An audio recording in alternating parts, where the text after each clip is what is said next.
মাননীয় সংসদ সদস্য মাওলানা দেলোয়ার হোসেন সাইদি সাহেবকে বক্তব্য রাখার জন্য অনুরোধ জানাচ্ছি। নাহমাদুহু ওয়া নুসাল্লি আলা রাসূলিহিল কারীম ওয়া আলা আলিহি ওয়া আসহাবিহি আজমাইন। আউযু বিল্লাহি মিনাশ শাইতানির রাজীম। বিসমিল্লাহির রহমানির রহিম। মাননীয় স্পিকার, আপনি এই মহান সংসদের স্পিকার হিসেবে নির্বাচিত হয় আমরা জাতীয় সংসদের পক্ষ থেকে আপনাকে অন্তরের অন্তঃস্থল থেকে মোবারকবাদ জানাচ্ছি। মাননীয় স্পিকার, আমি আজ এই সংসদে দাঁড়িয়ে ওই মহান আল্লাহ পাকের প্রশংসায় সেজদা অবনত হচ্ছি, যিনি 1 অক্টোবরের ব্যালট যুদ্ধের মাধ্যমে সুদীর্ঘ 5 বছরের দুঃশাসন, সীমাহীন দুর্নীতি, ইসলাম বিরোধী কর্মকাণ্ড, দেশব্যাপী ভয়াবহ সন্ত্রাসের মোকাবেলায় 4 দলীয় ঐক্য জোটের মহা বিজয় দান করেছেন এবং যার ফলশ্রুতিতে আজকে আমরা এই মহান সংসদে দাঁড়িয়ে কথা বলার সুযোগ লাভ করেছি। মাননীয় স্পিকার, আপনার মাধ্যমে আমি আমার অন্তরের অন্তঃস্থল থেকে দেশবাসীকে ধন্যবাদ জানাই। বিশেষ করে আমার নির্বাচনী এলাকা পিরোজপুর, নাজিরপুর, ইন্দুরকানীবাসী ভাই বোনদের প্রতি কৃতজ্ঞতা জানাই, যাদের অক্লান্ত পরিশ্রমে এবং মূল্যবান ভোটের মাধ্যমে আমি নির্বাচিত হয়ে মহান সংসদের সদস্য হওয়ার সুযোগ লাভ করেছি। মাননীয় স্পিকার, বাংলাদেশের 13 কোটি মানুষকে যারা পরিচালনা করবেন আজকে তারাই এই মহান সংসদে বসে আছেন। আমি আপনার মাধ্যমে তাদের উদ্দেশ্যে কিছু কথা বলতে চাই।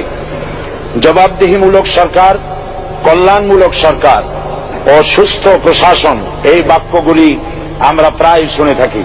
এই বাক্যগুলির অর্থ সরকার স্বৈরাচার নয়, বরং জনগণের কল্যাণে জনগণ নিকট দায়বদ্ধ সরকার, যা আব্রাহাম লিঙ্কনের ভাষায় by the people, for the people, of the people.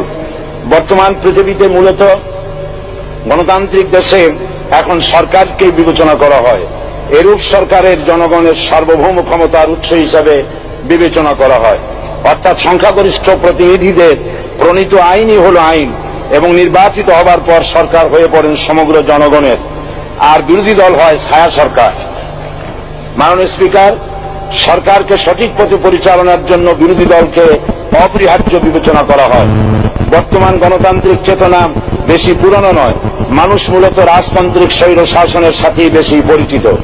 বস্তুত বর্তমান পৃথিবীতে গণতান্ত্রিক শাসন ব্যবস্থায় জবাবদিহিমূলক, কল্যাণমূলক, স্বচ্ছ প্রশাসনের যে কথাবার্তা আমরা শুনতে পাই, এর প্রথম উপস্থাপক হলেন বিশ্বনবী হযরত মুহাম্মদ রাসূলুল্লাহ সাল্লাল্লাহু আলাইহি ওয়াসাল্লাম।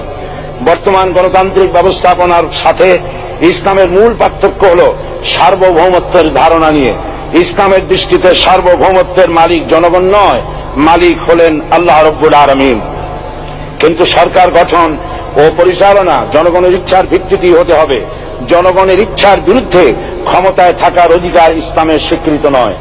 মাননীয় স্পিকার, সাধারণত লক্ষ্য করা যায় সরকার, সরকারি কর্মকর্তা, কর্মচারী বৃন্দ জনগণের উপর নানাভাবে জুলুম, নির্যাতন বা শোষণ করে থাকে। জনগণের খাদেম না হয়ে তারা হয়ে পড়েন জনগণের প্রভু। তারা জনগণের সম্পদকে তসরুপ করে। এই অবস্থা থেকে মুক্ত করার জন্য রাসূল করিম সাল্লাল্লাহু আলাইহি ওয়াসাল্লাম সরকারি কর্মকর্তা ও কর্মচারীদের মধ্যে তীব্র দায়িত্ব অনুভূতি জাগ্রত করে তিনি বলেন, ঘুষ দাতা ও গৃহীতা উভয় জাহান্নামী।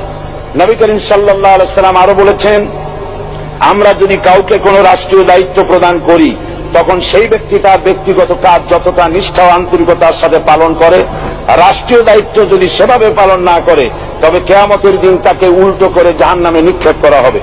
রাষ্ট্রীয় সম্পদ তসরুপের ব্যাপারে কঠোর হুঁশিয়ারি উচ্চারণ করে বিশ্বনবী মুহাম্মদ রাসূলুল্লাহ সাল্লাল্লাহু আলাইহি ওয়াসাল্লাম বলেছেন, রাষ্ট্রীয় দায়িত্ব পালনকারী কেউ যদি 1 টুকরা সুতা বা তার চেয়েও ক্ষুদ্র কোনো জিনিস খেয়ানত করে তবে কিয়ামতের দিন খেয়ানতের বোঝা মাথায় করে তাকে উঠতে হবে।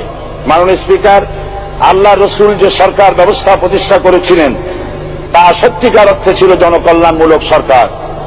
তার সরকারে দায়িত্ব পালনকারী ব্যক্তিবর্গের মধ্যে চরম দায়িত্ব অনুভূতি জাগ্রত করে দেওয়া হয়েছিল। এটা সম্ভব হয়েছিল কেবলমাত্র আখিরাতের তীব্র বিশ্বাস ও মহান আল্লাহর দরবারে জবাবদিহিতার অনুভূতির মাধ্যমে। মানুষের নিকট জবাবদিহিতা পাশ কাটিয়ে যাওয়া যায়, কিন্তু আল্লাহর নিকট জবাবদিহিতা পাশ কাটানোর কোনো সুযোগ নেই। মাননীয় স্পিকার, নবী করিম সাল্লাল্লাহু আলাইহি ওয়াসাল্লামের সরকার ব্যবস্থাপনায় সবাই যেমন আইনের দৃষ্টিতে সমান অধিকার ভোগ করেছে, ঠিক তেমনি ভাবে রাষ্ট্রের নাগরিক হিসাবে সবারই মৌলিক চাহিদাসমূহ পূরণ হয়েছে। ঋণগ্রস্ত এতিম অসহায় জনগণ রাষ্ট্রীয় তহবিল থেকে সহযোগিতা লাভ করেছে। মূলত এটা জনকল্যাণমূলক সরকারের ধারণা বিশ্ববাসী তখনই প্রথম অবলোকন করে। মাননীয় স্পিকার, নবী করিম সাল্লাল্লাহু আলাইহি ওয়াসাল্লাম সরকারি কর্মকর্তাদের বিরুদ্ধে কোনো অভিযোগ পেলে তখনই ব্যবস্থা গ্রহণ করতেন। আইনের চোখে সবাই সমান এবং এ কারণেই শাসকদের আত্মীয় স্বজন কারো পক্ষে সম্ভব ছিল না জনগণের উপরে জুলুম করা। খলিফা ওমর রাদিয়াল্লাহু তাআলা আনহুর এক ছেলে অপরাধী প্রমাণিত হলে সে দণ্ডভোগ থেকে রেহাই পায়নি, এমনকি এতে তার মৃত্যুদণ্ড হয়েছিল। আবার খলিফা নিজেকে আইনের ঊর্ধ্বে মনে করতেন না, তাই বর্ম চুরির ঘটনায় আলী রাদিয়াল্লাহু তাআলা আনহু কাজীর দরবারে সাধারণ ফরিয়াদির মতো উপস্থিত হন। নিজের ছেলে ও চাকরের সাক্ষী যথেষ্ট না হয় কাজী খলিফার বিপক্ষে রায় দেন। এখানে বিচার বিভাগ ছিল সম্পূর্ণ স্বাধীন এবং শাসন বিভাগের নিকট তার কোনো দায়বদ্ধতা ছিল না। মাননীয় স্পিকার, এসব হলো ইতিহাস। মুসলমান আজ অনুসরণ করতে চায় না তাদের অতীতের গৌরবোজ্জ্বল। মাননীয় স্পিকার, যে জাতির এক পূর্বসূরি মাথায় আটার বোঝা বহন করে নিয়ে চললেন আর বলে গেলেন মানুষ কেন ফোরাতের কূলে যদি একটি কুকুরও না খেয়ে মারা যায়, তবে এই ওমর রাদিয়াল্লাহু তাআলা আনহুকে কিয়ামতের দিন আল্লাহর দরবারে জবাবদিহি করতে হবে। আর আজ সেই জাতির দায়িত্বশীলরা জনগণকে অভুক্ত রেখে তাদের মুখের গ্রাসে ভাগ বসায়। জনগণ তাদের নিকট উপস্থিত হলে মনে হয় যেন গোলাম প্রভুর দরবারে উপস্থিত হয়েছে, আর অহেতুক উৎকোচ দাবি করে তাদের উপর জুলুম করছে। আর আল্লাহ পাক জালিমকে কখনোই পছন্দ করেন না। মাননীয় স্পিকার, আমি দৃঢ়ভাবে আশা করি এই অবস্থা কাটিয়ে উঠিয়ে আমরা রাসূল করিম সাল্লাল্লাহু আলাইহি ওয়াসাল্লাম কর্তৃক প্রদর্শিত রাষ্ট্র ব্যবস্থার অনুসরণ করে একটি সুখী সে তাই আজ পৃথিবীর অধীর আগ্রহে অপেক্ষা করছে ইসলামের আলোকে এমন এক রাষ্ট্র ব্যবস্থার যেখানে দায়িত্বশীলরা আল্লাহ তাআলার কাছে জবাবদিহিতার পাশাপাশি জনগণ নিকটও জবাবদিহি করতে বাধ্য হবে। মাননীয় স্পিকার, অনেক ত্যাগ ও তিতিক্ষার রক্তের বিনিময়ে গড়ে উঠেছে আমাদের গণতান্ত্রিক প্রতিষ্ঠান এই জাতীয় সংসদ। এই সংসদের সম্মান রক্ষা করার দায়িত্ব আমাদের সবার। গণতান্ত্রিক চর্চা ও গণতন্ত্র প্রতিষ্ঠার স্বার্থে আমি আজ প্রধান বিরোধী দল আওয়ামী লীগকে সকল হিংসা বিদ্বেষ ও পরাজয়ের গ্লানি ভুলে গিয়ে সংসদে যোগদানের উদাত্ত আহ্বান জানাচ্ছি। পরিশেষে আমি আপনার মতো সর্বজনশ্রদ্ধ একজন মার্জিত ও সুশিক্ষিত ব্যক্তিকে এই মহান সংসদের স্পিকার হিসাবে লাভ করে আমরা আনন্দিত হয়েছি।